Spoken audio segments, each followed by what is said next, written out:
Hello everyone, this is your Sahu sir. Welcome to my channel. Today we are going to discuss the topic, and the topic is the India's biggest problem, and it is very crucial situation in our country. And the topic which we are going to discuss today is inequalities in income and wealth.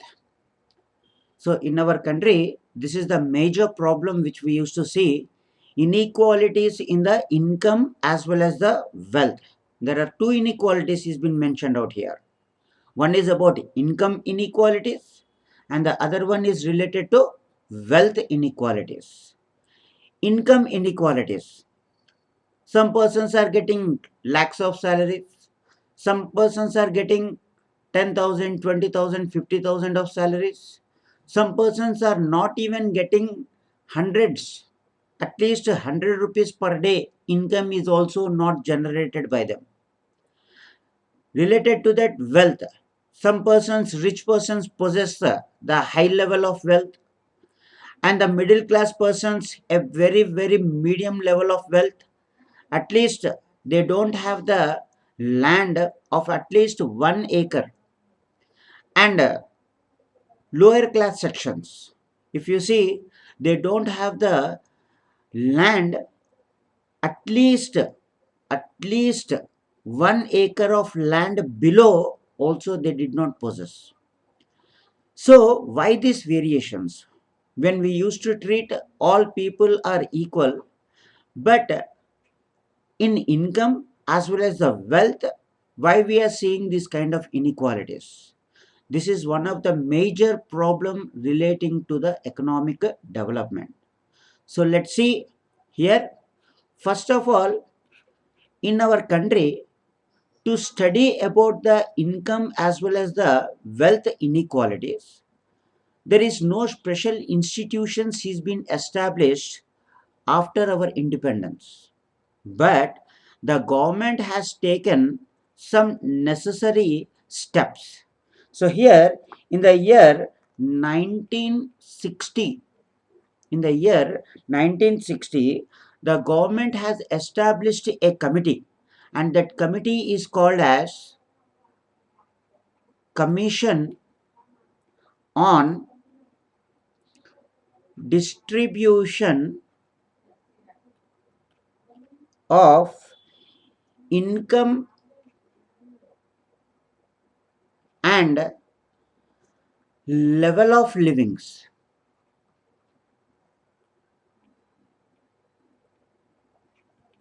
This is the committee after the independence, and that too in the year 1960.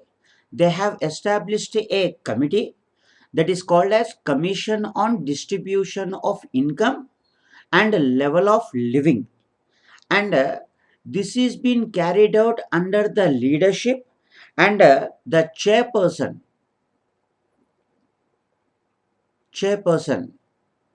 of Mahalanobis. So he is one of the Nobel Prize winner for our country in the subject of economics, and he is a very reputed and intellectual persons regarding in the economics. Such a intellectual person has been given out the responsibility to study about the inequalities in income as well as the wealth in our country. So here, after going through with this committee, next the government has taken out some sort of attempts to introduce a permanent institution for the study of inequalities. So here, on the basis of that, the government has established NCAER. This is the institution which is been established by the government, and this is called as National Council National Council of Applied Economic Research. National Council of Economic Research.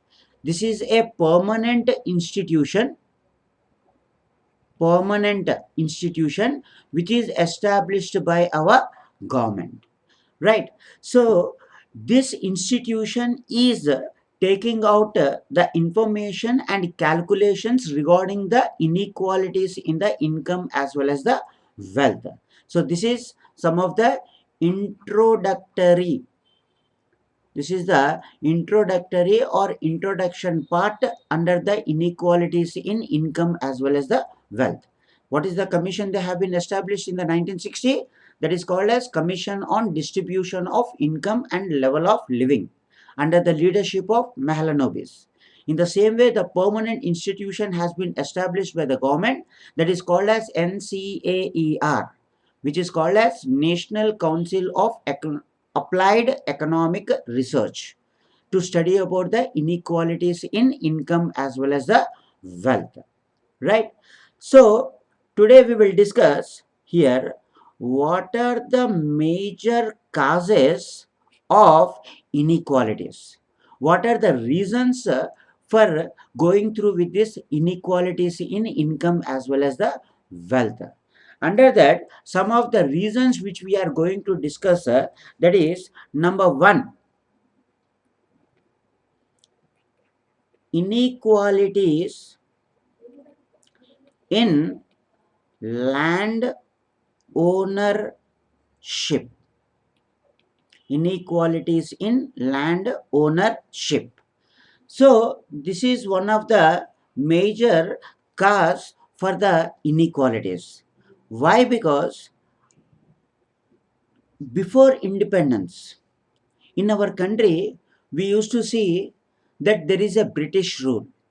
Under the British rule, we used to see some sort of jamindari system is been prevailed. Jamindari system is been prevailed. In the same way, jamindari system, mahalwari system, raitwari system, already you have been heard. Under this jamindari system, they used to depress the poorer sections, farmers, and they used to give the loan to the farmers by taking the security of the land papers, and they used to charge the high rate of interest. And the poor farmer even not able to pay the interest, what he will pay the principal amount. So if he could not pay, what he used to do, they used to occupy the land. Likewise, jamindaris, which we used to see in the villages, they used to occupy the land and they used to become as a landlord, right? And they used to humiliate the rural poor or rural farmers. In the same way, if you see the census, according to 2010 and 11, right here, in our country, 67 percentage of people, that is farmers, 67 percentage of people, that is farmers, okay, at least they don't have, okay, there is no land, at least 1 acre of land. 67 percentage of population, they don't have the land at least 1 acre also. And from this 67 percentage, almost 22.2 percentage of poor farmers who are there, they don't have at least, okay, 1 acre of land, just leave it, they used to possess 0.38 hectares of land. Means out of 100%, 67 percentage of population don't have the land, at least 1 acre of land. And from that, at least 22.2 percentage of poor farmers, they don't have at least 1 acre of land, and they used to possess below 1 acre, that is 0.38 hectares or acres of land. So this is one of the very, very crucial situation which we used to see. If you see, most probably here, almost uh, according to this 2010 and 11, 84.9 percentage of farmers, most probably, if you combine 84.9 percentage of farmers, they used to have 2 hectares of land. 84.9 percentage of farmers have 2 hectares of land.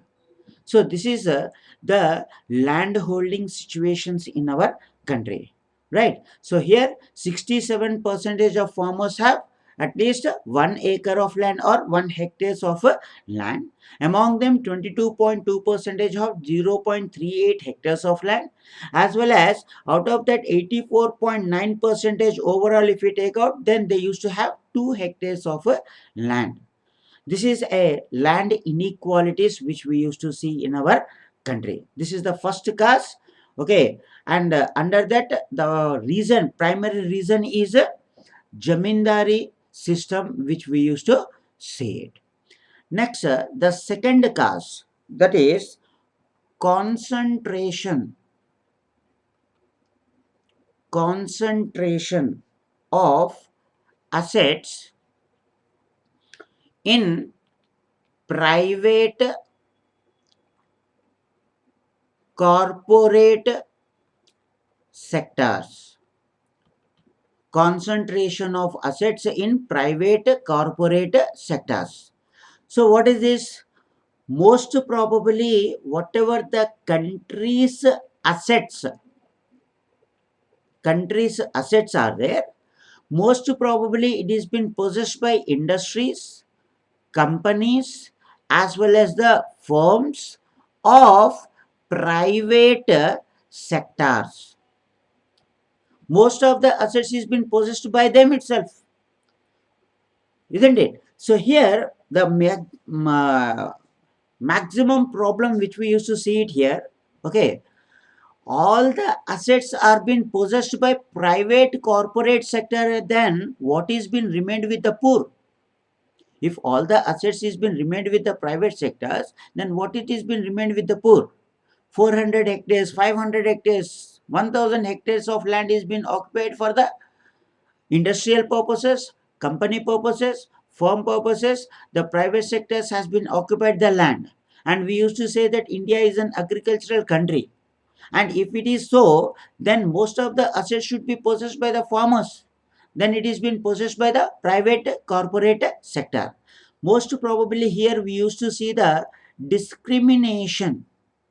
Here we used to see the discrimination to the rural poor, where he do not possess the minimum to minimum and basic asset is also not been uh, possessed by him. So this is one of the greatest disadvantage which we used to see it. And here the richer are getting the richer and the poorer are getting the poorer. Right. According to the survey which has been conducted here, according to 1975 and 76, that is 10 percentage of people top people is nothing but 10 percentage of rich people, they used to hold the assets about 46.28 percentage of assets is been possessed by the rich people. 10 percentage of top people, that is the rich people, possess 46.28 percentage of assets is been possessed by this 10 percentage of rich people.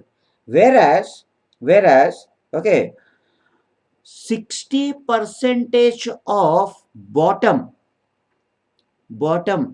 people, that is middle class as well as the lower class, they used to hold the at least 11.6 percentage of assets. 60 percentage of bottom people, middle class as well as the lower class, they used to hold the assets of 11.67 percentage of assets. You can see the variations between the top class as well as the bottom class people, right? 10 percentage of rich, just we have taken the 10 percentage of rich, and remaining most of it, that 20% if we take out, then 80 percentage of the assets is been possessed by the rich persons only. 20 percentage of rich people possessed 80 percentage of assets. Yes or no? Right? This is one of the disaster which we used to see it. Next, the third, which has been seen, the third cause is inequalities. Inequalities in professional training. Inequalities in professional training. This is relating to professional studies. What are those professional studies? Right. So here MBBS, okay, CA, CMA, lawyers, etc. These studies mostly could not be possessed by poor people or poor families. They cannot afford, they cannot afford MBBS, CA, CMA, these are all the professional courses, doctorate, these are all the professional courses. These professional courses could not be accessed by the poor families. And now, okay, at least nowadays, the basic academic education is also could not be possessed by the poor families. Slowly and slowly, education is going out of the hands of the poor. Lakhs of fees now, which we used to see in the school levels itself. So if he get the admission in the government schools, then only he can able to make to study their daughter or son or any person.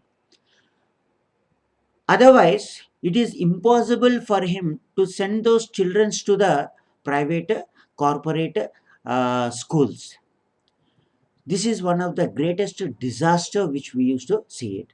So these courses can be accessed by rich people.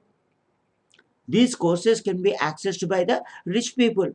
So those courses are being taken out by the rich people itself, because they can bear that sort of education, but poor people cannot bear the education. So this education is also creating the inequalities in the income as well as the wealth. If the person possesses the professional qualification, of course, and obviously lakhs of packages he used to get it. But a normal people who used to possess the academic qualifications, he used to struggle to get the job, income is far away from him, right? So this is another inequalities which we used to see it. In the same way, the next number 4 causes which we used to see is inflation. Inflation and price rise. This is another point which is leading to creating of inequalities. Inflation and a price rise. Inflation, obviously you know it. If the general prices levels increases of goods, right? So most of the benefit, who used to access the benefit? Obviously by the producer as well as the seller. He used to reap maximum benefits, or they used to get maximum profits due to the increase in the prices, because in the short term they used to increase the profits. How? If the prices is been rising, then they used to get the ultimate benefits by the producers as well as the sellers. Ultimately, who were the sufferers? Ultimately, who were the sufferers? Ultimately, the sufferers are poor. Why? Because due to the high rise in price, the poor people cannot access the basic necessities which is been required for the living, as well as purchasing power his purchasing power decreases. His purchasing power decreases. You know the poor people situations. At least they cannot get one time food also. And if the price rises, he cannot access the food. Minimum to minimum basic food also will not be available due to the rise in price. So here, most probably the benefits are being accessed by producers as well as the sellers, where they used to earn more and more profit in the short period of time. This is where another inequalities is being created.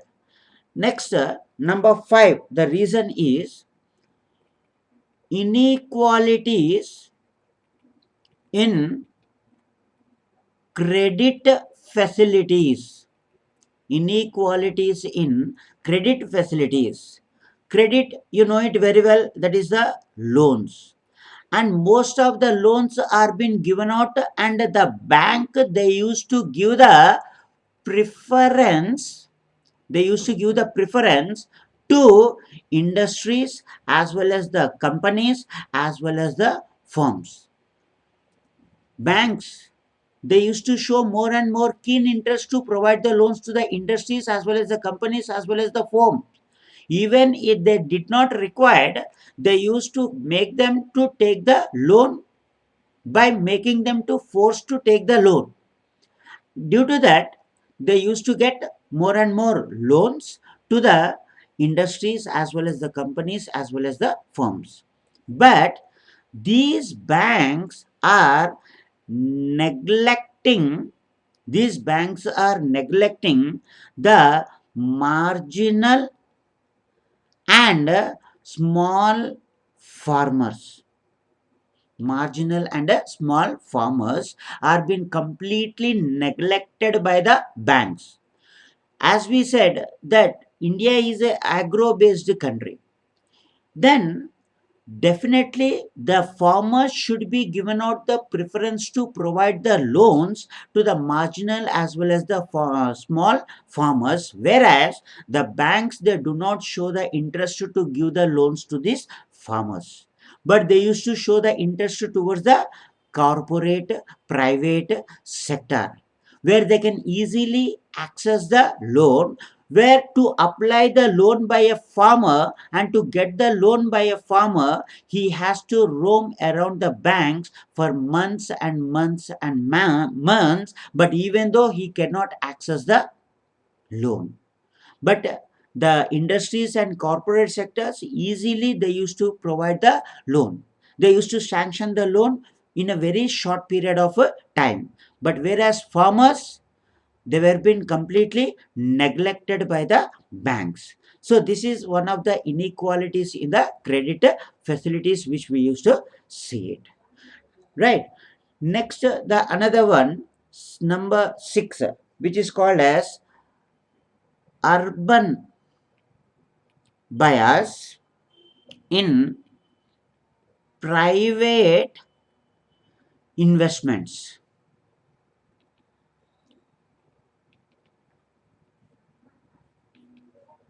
What is this? Investments. Whoever the entrepreneurs are there, whoever the entrepreneurs are there, they used to show the interest, they used to show the interest to establish establish industries or companies in urban areas urban areas rather than rural areas. So here, these entrepreneurs, they used to neglect the rural areas. So here, rural areas remained as a backward, whereas urban areas already it's a developed area and more development they used to go through with it. So here what is the problem? Because in the rural areas proper infrastructure facilities are not available for the entrepreneurs to establish the industries in the rural areas. At least here government should provide the infrastructure facilities in the rural areas, and whatever the basic requirements are there for the entrepreneurs, those basic requirements has to be fulfilled in the rural areas. Then entrepreneur might show the interest to establish the industries, but they used to show the interest to establish the industries in the urban areas. So urban areas becomes more development, whereas rural poor and rural areas remains as undeveloped. In urban areas they used to have the good salaries, good development, good infrastructure facilities, good source of income, whereas rural areas lacks behind of all above these. Due to this here, we used to see the inequalities in the urban as well as the rural areas. So, which creates an inequalities in the income as well as the wealth. In the same way, the next point which we used to see here, that is the role of government. The role of government. So, what is the role of government? Actually, whatever the plans, whatever the policies, whatever the strategies is been prepared by the government, those are all benefits which is been given out, benefits which is been given out to industries as well as the private corporate sector, private corporate sectors. All those policies are for them, all those plans are for them, all those strategies are for them, all the tax reductions subsidies is being given out to the private corporate sectors. But here there is a negligence, there is a negligence of rural poor farmers. Here, the government is nothing doing towards the farmers. At least the government has to make some sort of arrangements of loans. This is also completely far away from the rural poor farmers. Okay, but all the benefits are being given out to the private corporate sector by the government. This is what a discrimination which is been also shown towards the rural poor farmers, right? So here the rural poor farmers, at least if the government is providing the loan, or at least if the government is providing some sort of subsidies for seeds and fertilizers, seeds and fertilizers, at least they have to give some sort of benefits or subsidies to the poor farmers. Then they can develop some sort of agricultural production. But all the benefits are being given out to the private corporate sector. That's why the government is also neglecting the rural poor farmers. In the same way, the government is also doing investments in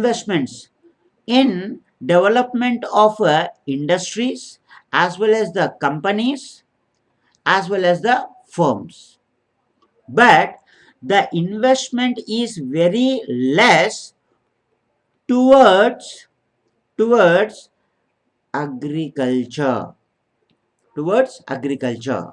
So here this is also one of the major reason for the inequalities in the income as well as the wealth. I hope you have understand this causes. Okay, definitely it's one of the biggest problem in our economy, as well as it's a biggest problem of our country. So here the government has to take the keen interest to remove the inequalities in the income as well as the wealth. In my next video, I will show you the measures, what the measures has to be taken out to reduce the inequalities in the income as well as the wealth. I hope everybody has been understand. If any queries, if any suggestions, please let me know. And don't forget to subscribe my channel. It's free, and you can remove the inequalities here by subscribing my channel. Just joking. Okay. And keep following me for more updates in the future. Thank you for watching. Bye.